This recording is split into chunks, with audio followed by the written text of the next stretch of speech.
Let's say we have a question which is out of 7 given points, of which 4 are collinear, what is the ratio of the number of pentagons possible to the number of quadrilaterals possible? Now, in order to be able to solve the question, you should know how to calculate the number of a particular polygon possible in a given set of points. We'll start with the simplistic scenarios and then work our way up. All right. So let's suppose that we have n points. And for the example's sake, we'll take n to be 5. All of these n points are non-collinear. So what would be the number of lines possible in this case? Well, let's start with the first point, right? The first point can be connected to all other points, which is it has n minus 1 points to connect with and form lines, right? The same is true for all of the other points. Let's say for the second point, it too can connect to n minus 1 points and form lines. The same would be true for the third, the fourth, and the fifth point, right? The total number of connections are n minus 1 connections for each point and a total of n points. So n times n minus 1, right? N times n minus 1. Now, if we look at the connection between 1 and 2, you'll see that we have counted the same line twice. Once when it originated from 1 and then again when it originated from 2. This is true for all of these lines. Let's suppose we count the lines from 3. We'll count the connection between 3 to 2 once again and 3 and 1 once again. So the actual number of lines there are is actually n minus 1 by 2. Now, if this looks familiar, this is because this is the formula for NC2.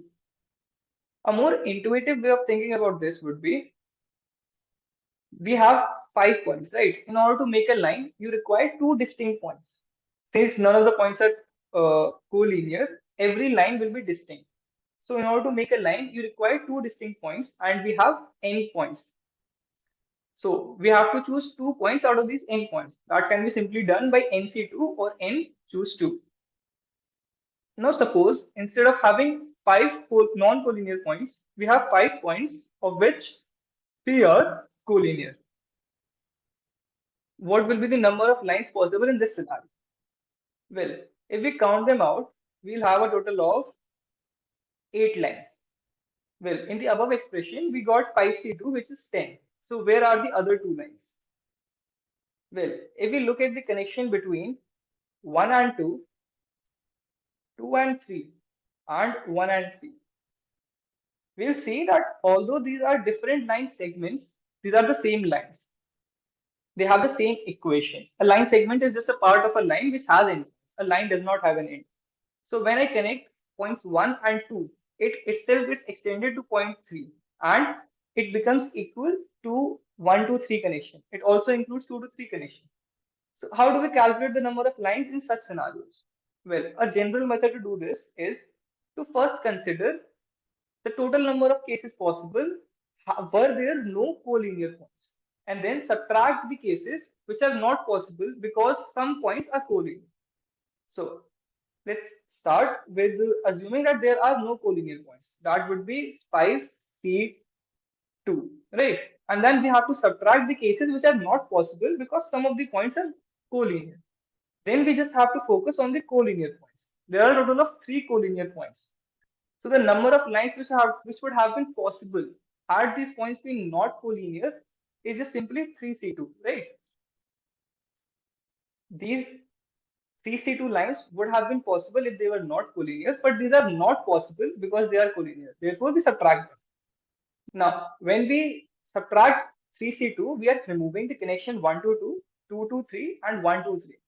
But we have to add one of them back because as we can clearly see, there is a line which exists. The other 2 lines are being absorbed into the one, but we have to add one back. So we'll add one back. This will give us 5C2 is 10 minus 3 plus 1, giving us a total of 8 lines. All right. Now let's move on to different polygons. Suppose we again have 5 points of which none of them are collinear. What are the number of triangles possible? Well, uh, just for lines, we require 2 points. For triangle, we require 3 points. So we need to choose 3 points out of the n available points, right? So the number of triangles possible would be NC3. We have n points. We have to choose 3 points out of them, and we get the number of triangles possible. For quadrilaterals, we go on for NC4. For pentagons, we go for NC5, right? And so on. This is the case when there are no collinear points.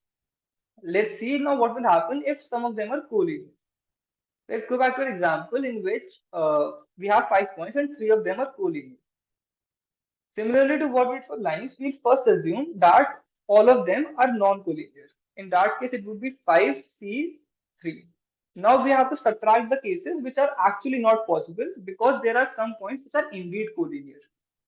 So those would be these 3 points.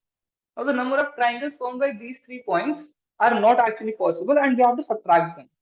So that would be 3C3 because we have 3 points which are collinear and we have to choose 3 points out of them. So that would be simply 10 minus 1.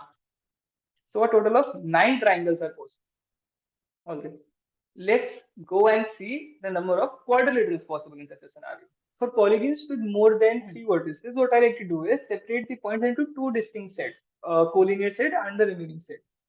Okay, so for the number of quadrilaterals, we'll do the same thing. We'll first assume that none of the points are actually collinear. So 5C4. Now we have to subtract the cases which are actually not there because some of the points are actually collinear. If you look at the collinear set, there are no quadrilaterals possible here simply because we have just 3 points here. Now, if we look at the intersection of the collinear set and the remaining set, we get some cases. Here we have to consider the cases where we have taken more than 2 points from the collinear set and the remaining from the remaining set. Well, why is it so?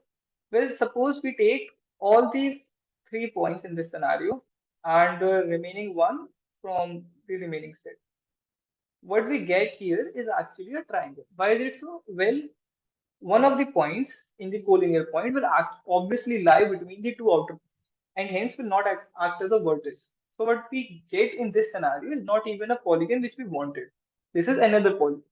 So we have to remove those cases where we take more than 2 points from the collinear set.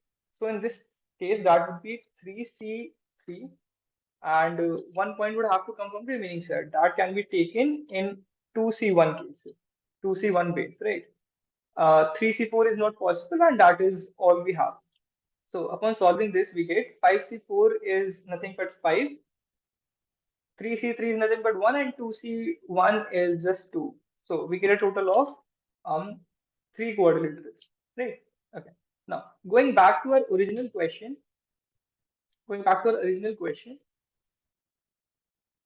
we had 7 points, of which 4 were collinear and 3 were in the remaining set. We need to calculate the number of quadrilaterals and the number of pentagons. So let's first see the number of quadrilaterals. For quadrilaterals, we will first take 7C4 and then subtract the cases.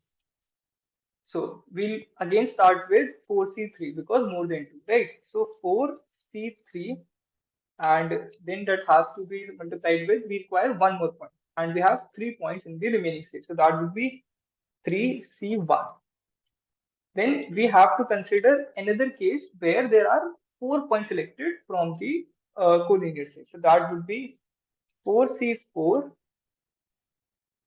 4C4, and none of the points from the remaining set. So that would be 7C4 would be 35. 7C4 would be 35 minus this would be 4 times 3, 12 minus 1. So number of quadrilaterals possible is 22.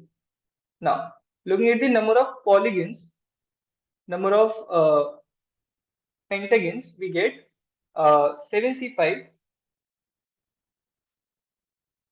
minus the cases, which will be 4C3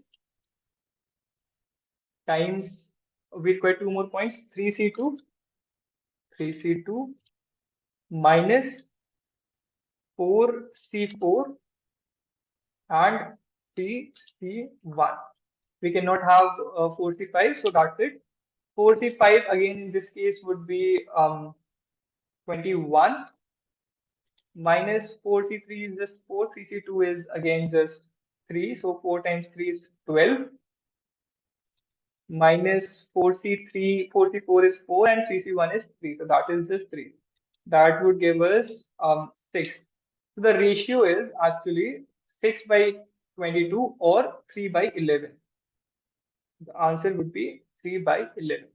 And that is how we are supposed to do. We are supposed to count the numbers of a particular polygon in a given set of points.